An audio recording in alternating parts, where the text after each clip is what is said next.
Hi, I'm Zach. And I'm Stephanie. And this is episode 576 of the Lawyerist podcast, part of the Legal Talk Network. Today, I'm chatting with Michael Cohen about leadership and what it takes to be an amazing leader to your team. So, Stephanie, speaking of amazing leaders on our team and leadership in a business, we just made the Inc. 5,000. I'm sorry, I'm not super familiar with exactly what it is, but Inc. the magazine, right? The 5,000 fastest growing companies. Yeah, the 5,000 fastest growing private companies in the U.S. Why is that weird? I don't know where to put that adjective. Yeah. So, okay. So not public companies, but privately owned companies. And we had to submit financial information and they had to verify it. Mm-hmm. And it was kind of cool to see that, yeah, we're doing pretty awesome.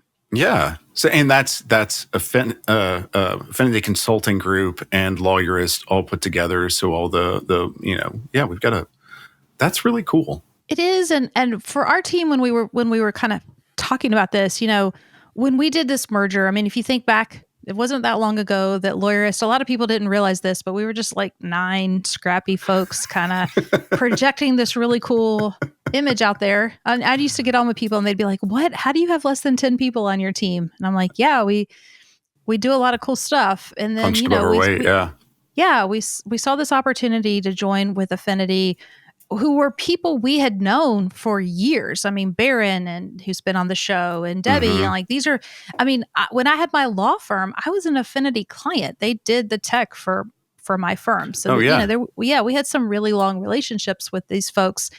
And, we took a chance and said, hey, we think our values are aligned. Our visions are aligned. Like, we're out there trying to fight the same fight and really are committed to helping the legal industry in this way. Does it make sense to join forces? And mm-hmm. and it's a risk, right? Like there's no guarantee.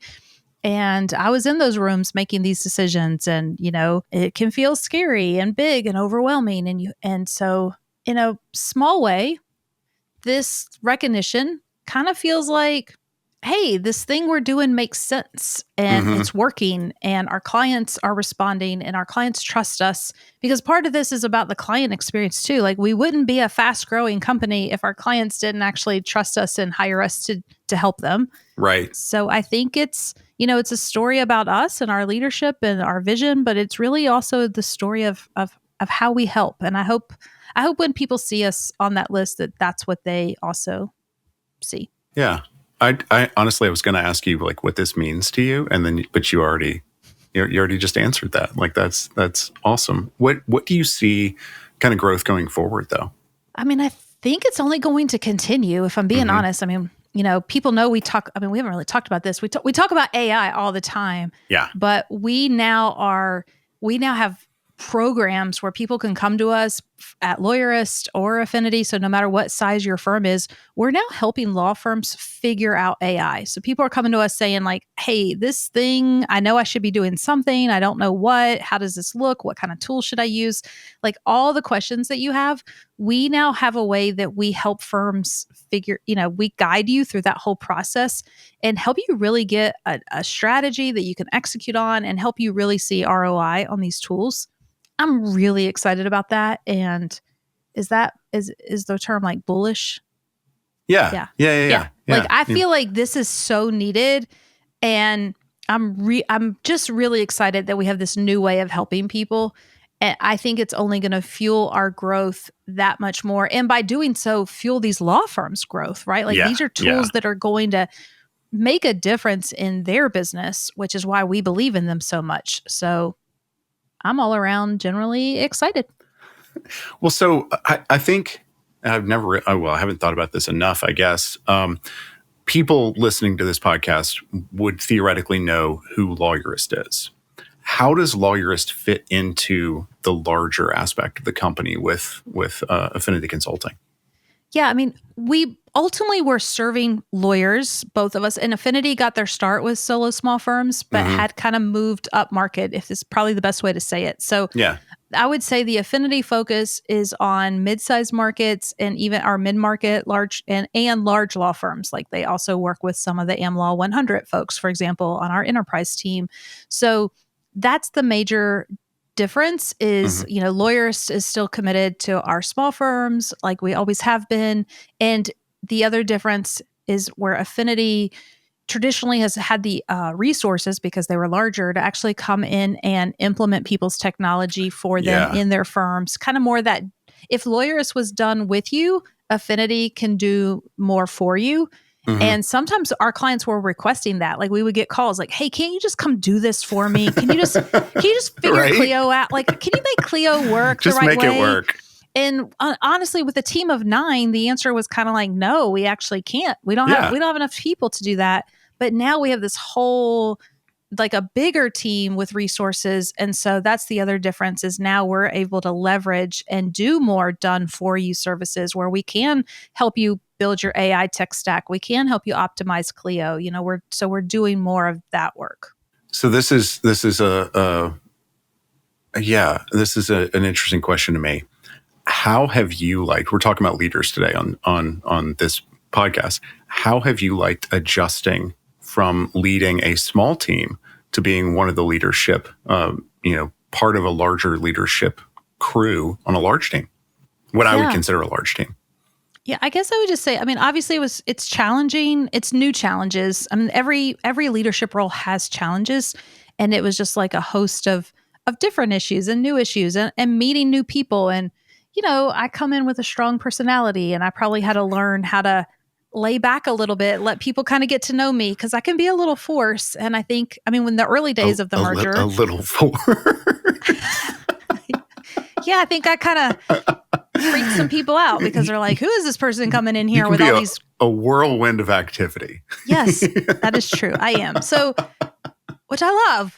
Right. I say that with love. Yeah. I know. But I think I had to learn like, whoa, you may have to chill out and let people kind of get to know me a little bit before I can go full steam because that's a thing, right? Yeah. And so it tested me in different ways and challenged me. I hope it's made me better as a leader. But like everybody, I'm still learning. I'm not at the end of my path. Like I have to stay curious and continue to grow. And at the end of the day, I continue to just love my job. Like we have an amazing team. We work with amazing clients. Yeah.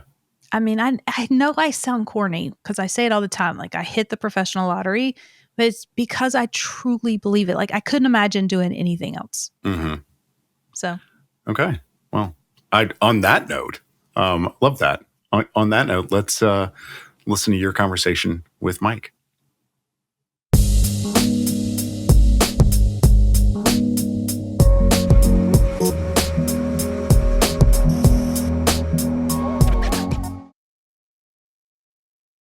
My name is Mike Cohen. I am a partner in the Employment, Labor Benefits, and Immigration Practice Group in Duane Morris in the great city of Philadelphia. And it is truly a delight to be here with you, Stephanie. Well, I am excited to chat with you. We have a lot of favorite things in common. So just like to start, the top 2 that come to my mind from hearing you speak are Ted Lasso and West Wing. I'm a big fan of both. Actually, I nerded out. My 2 favorite shows ever. I know. I nerded out because I got to meet Bradley Whitford a couple months ago. Where? How? Well, he was at the AILA conference for immigration lawyers. And I guess they were honoring him or somebody was honoring him with an award. So he was just walking through the hotel lobby. And I'm one of the only people, to me, I'm like starstruck, like, oh my God, Josh Lyman, he's right there. And the people that I was with, they were younger and they looked at me like, who are you? What are you talking about? Yeah. And it, what do they say? Never meet your heroes. Or, from all accounts, he's one of the genuinely good ones. And there are not insignificant similarities between he and Josh Lyman, which is pretty cool. No, it was great. I went up, I just made the decision. Well, at first I was like, oh, I missed my chance to talk to him. And we kind of were talking about it. And then he came back through and I was like, and they were like, go go, like they were thinking I would just walk over and like try to sneak a picture or something, but I don't know. I'm not this person. Like I don't stalk. I don't know. Yeah. Like I literally sat next to Kevin Bacon a couple of weeks ago at the in the Delta Sky Club and did Who not are say, you? I don't know. It's strangely weird. This never happens to me. It's like a little run, but I didn't say anything to Kevin Bacon, but then I decided Bradley Whitford, I'm going for it. And so I just went up and had a little conversation and I just said, thank you for the work you're doing. And when all is lost, sometimes I just turn on an episode of The West Wing because it restores my faith in humanity. And he gave me a hug and said, "Keep up the good work." Oh, And yeah, it was nice. And then he was like, "Do you want a selfie?" And I was like, "Okay." And then I took the world's worst selfie. It is so bad. My husband, like, I was telling him about it, and he was like, "I'm sure it's not that bad." And I was like, "No." And I never sent it to him. So when I got home, I showed, and he was like, "No, you're right. You could never show this to anyone." but it's Bradley. It's Josh. It was good. It's Josh. That's so nice. It's so nice to hear when the people that you hope are going to be kind are actually kind.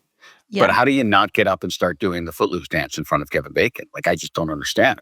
When that opportunity presents itself, that's something you have to do.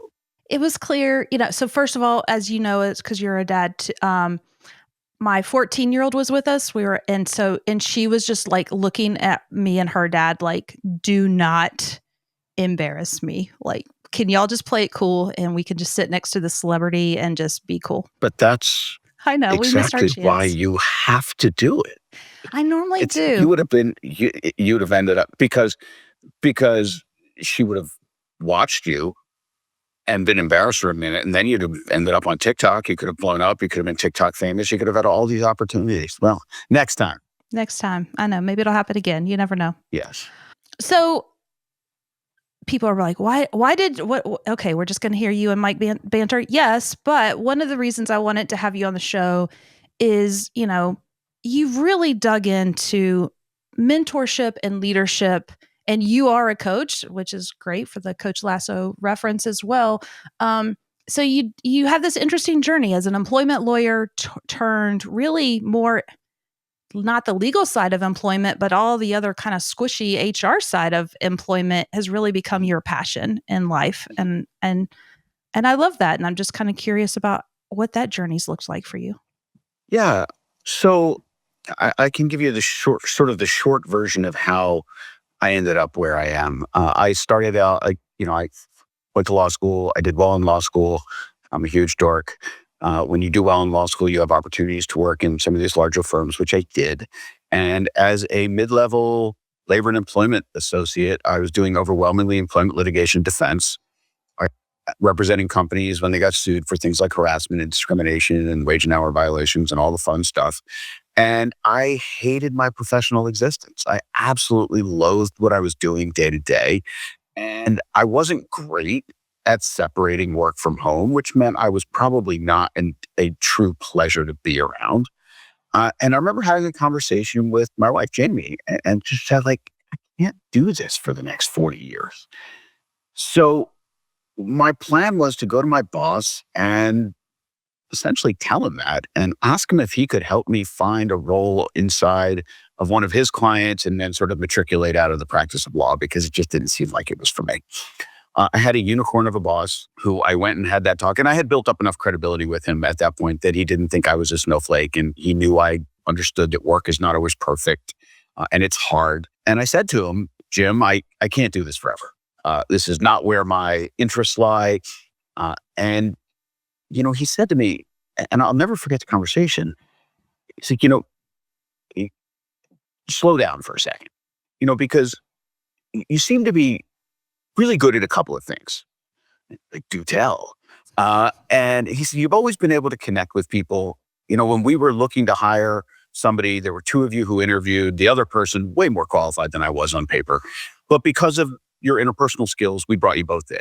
And he's saying, I haven't regretted that for a second, which was incredibly kind of him to say. And he said, the other part is you just started doing this training. And I had just started getting into it a little bit. I was, I don't know, like a fifth year associate, fourth year associate, just starting to learn my way. He said, you seem to have some proclivity in it. And those two skills clearly are related to each other. So I'm going to make you a deal. And he said, I'm going to give you billable credit for non-billable time. And I was like, I'm sorry, what's that now? I'm going to give you billable credit for non-billable time. And I want you to develop a really robust training practice, a meaningful training practice. And I remember his saying this to me, I want you to become a brand. It's like, okay, I'll become a brand. I don't know what that means, but I'll definitely do that. But in return, you can't say no, because I really want you to develop this skill. You build this muscle. So if, and I'm not making this up, a small trade organization outside of a small town, outside of Salt Lake City calls you and says, we want you to talk about some esoteric provision of OSHA. You're going to learn the esoteric provision of OSHA. You're going to get on a plane and you're going to go talk about it. And it made me a far better speaker. It also made me incredibly comfortable being uncomfortable. And given what I do, that is massively important. And as I developed the training practice and was doing the nuts and bolts, harassment prevention, hiring, interviewing, dealing with wage and hour, dealing with FMLA and ADA, performance management, I always took a piece. I always, like, once a year, I would find a topic that was more important to me, that was off the beaten track, right? LGBTQ plus issues, always a massive issue in my family. So in 2006, I created this whole program with a grand total of 0 people attended. And then in 2007, Lawrence versus Texas was decided. New Jersey authorized domestic partner benefits. And all of a sudden, this was a program people wanted to hear about. A couple years after that, Jamie came to me one day and started telling me about this thing called Facebook. And we start going through it. And my first thought, huge dork, is, oh my gosh, this is going to be a nightmare from an employment standpoint. Created a program on social media. As that's gotten old, as I've evolved, the things that have become really more important to me are the workplace culture issues, mental health, addiction, bias, leadership practices. And it's been really gratifying, because sort of authentically, that's kind of who I am. You know, whether it is as a lawyer, whether it is as a husband or a dad, or whether it is as a coach, those are the things that drive me. Those are the things that I find to be crucially important in relationships and in my ability to mentor or to coach what has been overwhelmingly young women throughout the course of my life. So it's been really, Stephanie, it's been so cool and just kind of neat to have almost everything I do very much point in the same direction. Yeah. And it's just, I love it. And I love in your story, you know, for folks listening, that you carved space for something you were really passionate about, still had to kind of do some of the ucky stuff that maybe you weren't as passionate about. But over time, this part seems like it kind of kept growing and really then developed into a business, right? Like to something that could sustain you. So I love that advice that the mentor was willing to give you. I think that takes a lot of courage and was really awesome, because I'm sure there are people listening right now who might be in that mentor role, where young associates today are coming in and saying, like, why the heck am I doing this? And then how are we going to respond? And it went beyond mentorship. It was really sponsorship at that level, because Jim was using his own reputation and his own juice and capital that he had inside of the firm to speak on my behalf and to get this sort of, for lack of a better phrase, deal done internally. I don't know too many people who, certainly inside a law firm environment, who are willing to think in an entrepreneurial way like that and willing to use their own reputation and own capital on behalf of others. And it's so critically important. It's something I try and do in every aspect of my life, certainly with associates inside of my firm, but on behalf of the young women who I have the opportunity to coach, whether it's a reference, whether it's reaching out to a coach, whether it's participating and doing everything I possibly can to get scholarship money, whatever it happens to be. When you have developed certain skills and abilities that you can use for the benefit of others, and you don't do it, my question to you is like, what the hell are you doing in the leadership position? Yeah. Because it is seminal. It is absolutely central to effective leadership, is using what you have in service of others. What do you think, like, if somebody's listening right now and they're like, oh, yeah, he's speaking to me, but like, what tangible advice might you give someone of like, what's a first step they can take? Or how do they get really intentional about taking these steps? So I think a huge part of it is actually understanding who your people are. Because leadership, as we all know, is not anywhere close to a one-size-fits-all kind of an approach. One of my favorite quotes is from a guy who you'll see over my shoulder is a picture of Allen Iverson, who was pound for pound the greatest offensive player in the history of the National Basketball Association. You can disagree with me, but you'd be wrong. But like legendarily a hard guy to coach. His coach was a guy when he was with the Sixers was a guy by the name of Larry Brown. And when Larry Brown was asked, how are you, more than any other NBA head coach, able to get so much out of Allen? The answer he gave is exactly what I'm talking about. What he said was, I treat everybody fairly, but I don't treat everybody the same. And I think implicit in that explanation was his recognition that I can't be the best coach. I can't be the best leader until and unless I know my people and what motivates each of those people. You can't treat everybody the same. If you treat everybody the same, you'll never get the best out of almost any of it. So I think a huge piece of this is the informal leadership conversations. It's the check-ins. It's the, hey, what's working, what's not working. It's the sharing interests. It's the sharing experiences. It's the, as a leader, inspiring calm so your people feel comfortable coming to talk to you. There's so many of these informal and crucial steps that far too many leaders ignore. And until and unless they engage in these steps, they won't know their people. And if you don't know your people, how are you ever in a position to help them? Certainly not in as good a position to help them as you might otherwise be. Yeah. So I think it's not everything, but it's a massively important component to leadership. The moments you're talking about. So, I've had the benefit of hearing you speak and hearing some of your stories. So, and I know that you, outside of professional life, a big piece of your life is being a coach to your girls softball team, right? Do I have that? It is. Okay. Correct. Yes. And I know one of the things you talk about is those moments about how being a part of sports is about these other things that happen outside the game. The bus rides and going on, and that so resonated with me. My kids in soccer, technically a travel team, but we kind of travel around Metro Atlanta, which is nice. But occasionally we get to go somewhere. We have, and the kids enjoyed swimming in the hotel pool way more than they did the soccer tournament that we went to, right? Like they still talk about swimming in that pool 4 years ago and are like, when can we go back there so we can swim in the pool? And, but I would love for you to kind of connect that and that idea of how like these skills outside the game, how do we create that inside of our teams, inside of our business culture, and where do those moments show up for us? Stephanie, thanks for the lead in, because my favorite thing to talk about other than my family are the 13 young women that I get to coach every year. It's my favorite thing I get to do. It's a little bit of a weird experience so far this year.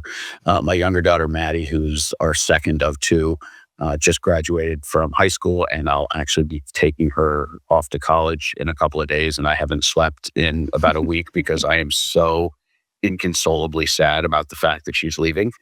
Putting that aside for a moment, the concepts and the precepts that are so crucial to the success of a travel softball team or a travel soccer team or any kind of team, whether it's drama-based, athletics-based, whatever it happens to be. I think there are some central ideas that translate so clearly to any kind of a workplace. One, we talk to the young women all the time about the importance of advocating for yourself. That if you're not willing and finding your voice, and it's not the same for everybody. But if you're not willing to put yourself out there, if you're not willing to really talk about you and your effectiveness and your positives and how you can add value to the organization, I tell my girls, ain't nobody else going to care. And I tell them specifically, particularly as a young woman, there are stereotype thinkers out there who fundamentally believe that you cannot do something as well as somebody else. And so we have to be able to advocate for ourselves. Again, as leaders, we certainly engage in sponsorship and mentorship on behalf of folks. We have to be comfortable being uncomfortable. It's hard. The world is incredibly hard, and challenges are innumerable, and they are constantly changing. And if we stay in our lane all the time and don't challenge ourselves, how do we improve? And again, right back to the workplace, whether it's improving on processes, whether it's improving on ways we are doing things or protocols that we're engaging in, or just the way we manage on a day-to-day basis with our people. If we continue to do things we've always done, the way we've always done them, I always use the line, behind every failed enterprise is the idea of, well, that's just the way we do things around here. Mm-hmm. And, we adapt or we become relics. To quote Brad Pitt in Moneyball, we adapt or die. Hyperbolic for sure. But the world changes constantly. It's the single most obvious statement anybody's ever made. But there are too many leaders who are so entrenched in the way they've always done things and just are so afraid to try something new, whether it's an approach or a protocol or a conversation, that they get lost, and kind of left behind very often. So I think we have to continue as humans to advocate for ourselves, to advocate on behalf of others. We have to be comfortable being uncomfortable and start trying to do those things, whatever they look like in the moment, that we're just not sure are going to lead to success, which, takes me to sort of the third thing, which is the acceptance of failure. And the understanding that, we're not going to encourage people to go off half-cocked with an idea that has absolutely no opportunity for success. But we want to encourage creativity. We want to encourage new ways of thinking. And if, for example, you're a leader who just excoriates or eviscerates employees in front of others when something doesn't go right, or discourages prudent risk-taking, those employees who are really high performers, they're going to leave. Yeah. But you've stifled their creativity. You've really impacted in a negative way the possibility of organizational growth because you're not giving them the ability to fail. And right back to my softball team, we tell the girls all the time, softball is a game of failure. If you get on base 4 out of 10 times, you're going to be one of the best players in the league, which means you have failed 6 out of 10 times. Yeah. I have to be comfortable with that.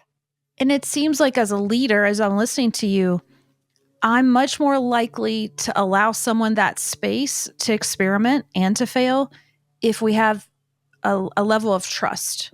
And, Sure. It comes back to that so often, because if I don't trust the team member, then I'm not going to give them that room. And I'm probably going to kind of bleed into micromanaging land and all the bad things. But that trust has to work both ways too, doesn't it, Stephanie?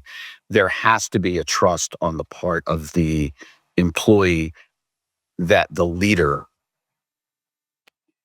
recognizes that there is this possibility that it may not work out, and again, encourages and becomes accessible, and does all the things that I mentioned, a few moments ago. So I think it works both ways. But from a leadership standpoint, we have to allow and let go, and sort of establish this opportunity for growth. No, I love that. It's got me thinking. It's hard to do, but I think also comes back to, are we as leaders being intentional about it? Are we stepping back and asking ourselves, like, what am I doing this week to give someone that space? Am I investing in them? Am I being that sponsor? Because it's so easy to get lost in the day-to-day. Sure, we're super busy. Yeah. But you have to carve out that time in that space. And when I talk to leaders all the time, I talk about the importance of what I refer to as spontaneous planned check-ins. which is kind of an absurd thing to call something because those two words mean the opposite. But as for me as a leader, they're planned. I have them on my Outlook calendar because I know if I don't put them on my Outlook calendar, I won't remember. For employees, they feel spontaneous. They feel like, okay, the person's coming in to check in on me. What's working? What's not working? Really appreciated what you did on XYZ. How can I, as a leader, be of service to you? What can I do to facilitate your growth? Here are some ideas that I have. Now let's talk about it. That takes time. But the payback for those kinds of conversations, because you have made yourself more human. You have made yourself more accessible. You have encouraged the employee to take these prudent risks and to try and do things in a better way. And selfishly, when that employee succeeds, all it does is reflect positively on the leader anyway. Right. So if you don't want to do it for the right reason, do it for the selfish reason. But to your point, there is an intentionality about it. It doesn't just, it happens in moments organically. But overwhelmingly, it requires some forethought on the part of the manager, on the part of the leader, for sure. Yeah. And so does your calendar say like secret word, and that means you're going to pop into someone's office and check in on them versus having literally put it in my calendar. Yeah. Okay. I mean, my calendar is, I do a lot of speaking and I travel all over the country and I travel a ton. And, people, when I talk to new people, should I work with the assistant with whom you're on? No, nobody touches my calendar but me. Because I know my softball schedule. And I know when I need to be at certain places that I'm not putting on my calendar. So, yeah, I'm not cryptic. It's meet with this person. Okay. Just confirming, because, like you said, spontaneous, but they don't. It may not work for everybody. Right. That kind of thing where people share calendars, that may not necessarily work. And if you do share calendars and you put that on there, and the person sees it, that person's going to be terrified. Right. That's kind of why is Mike coming to talk to me? Yeah. And it's hard, when we were in office, this feels like it was easier, where I would kind of think, okay, this week I want to make a point to ask so-and-so to lunch, right? Like that they're on my team, and I could pop in and kind of be like, hey, let's go to lunch and have those kind of conversations. And it felt like, hey, I'm taking an interest in them, but I knew I was going to make a point to do that. It feels a little harder now that we're completely remote. It's harder to sort of pop into people's offices and check in on them. But it can be done.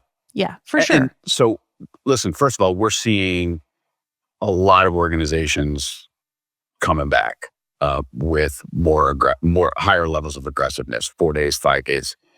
But yes, in those places where we're still in a more meaningful kind of hybrid or fully remote environment, it is a little bit harder. But it's not that hard. It's let's set up a Teams meeting.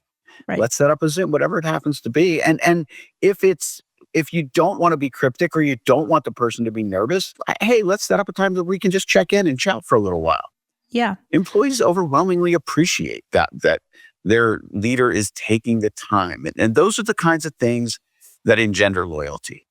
Those are the kinds of things that are incredibly motivating from an employee standpoint. One of my first bosses, he was an impossibility. He was not a good leader at all. He was sort of verbally abusive. He used to throw things like it. Yeah, I've seen not those. ideal. Yeah. But he did one thing very, very well, and that was during the football. He knows I am a Philadelphia sports fan, and I am all gross stereotypes associated with Philadelphia sports fandom. And every Monday during the football season, he would come into my office and he would sit down. He was from the UK, and he would say, "Did you see the football match yesterday?" And I would say, "Football game." We call it football game. But Stephanie, I appreciated what he was trying to do. Right. He was trying to create this connection, and he was supremely busy. And it did create some sense of loyalty on my part because, I always said he was, again, kind of impossible to work for. But I always thought at his core, those kinds of conversations made me think he's probably a good dude. Like, he's probably okay. He used to talk about his daughters all the time. And I always kind of dug that. Yeah. But that takes time. Yeah. Well, there's another story that you're famous for telling, and I know you love to share it, and I don't want to have you leave the show without sharing. So we kind of started with West Wing. Maybe we can wrap up with West Wing if Sure. that works for you. And I don't know. I'll tee it up with that. What do you want to talk about? Yeah, it's my favorite parable. And it comes right from a West Wing episode, a conversation between Josh Lyman, who's the deputy chief of staff, and Leo McGarry, who was the chief of staff. And Josh was going through some pretty significant mental health concerns. And he broke his, he cut his hand open, shattering a glass. And he was messing up. And Leo and he were having a conversation. And Leo says to him, this guy's walking down the street and he falls into a hole. And he can't get out. And a few minutes after he falls into the hole, the doctor walks by. Doctor writes out a prescription, throws it into the hole, and keeps on walking. A few minutes after that, a member of the clergy walks by, writes out a prayer, throws it into the hole, and keeps on walking. And a few minutes after that, a friend walks by. And without hesitation, the friend jumps in the hole. And our guy is stunned, and he looks at the friend and says, what are you doing? And the friend says, well, I've been down here before, and I know the way out. And to me, that's how leaders have to lead. Leaders lead by getting in the hole, by making clear to their employees that we appreciate that the world is hard. It is complicated. It is, in moments, just plain scary. And the more we can get in the hole, the more we can stand shoulder to shoulder, whether metaphorically or literally, the more we can support those people in good times and probably more importantly, in times of struggle. The better leader we will become, the more successful in all likelihood our people will become. And like kind of put the business crap aside for a second. Like it's just the right thing to do. And the best leaders I've ever seen are those who live in the hole, including, and I'm not going to cry because I've been doing it nonstop because I am that sad that my daughter is leaving for school. My younger daughter is the best leader I've ever seen in my entire life. And it's not because she's demonstrative. She's not. It's not because she's in your face, because she's not. She's not the prototypical kind of loud and sort of theatrically driven leader. She is empathy driven. She understands the human condition better than most adults I have ever met. And my younger daughter, Maddie, lives in the hole. It is a joy to watch because this 18-year-old intuitively understands what people need and acts based on her perception of those needs. We need more people who are willing to get in the hole. We need more people who understand and without hesitation or compromise, dive in and live there. I love that. Thank you for being with me today. It's so absolutely my pleasure. Truly. Thank you for having me. Yeah, I'm excited. I'm going to go wrap up and jump in a hole somewhere. You'll see, Maddie. All right.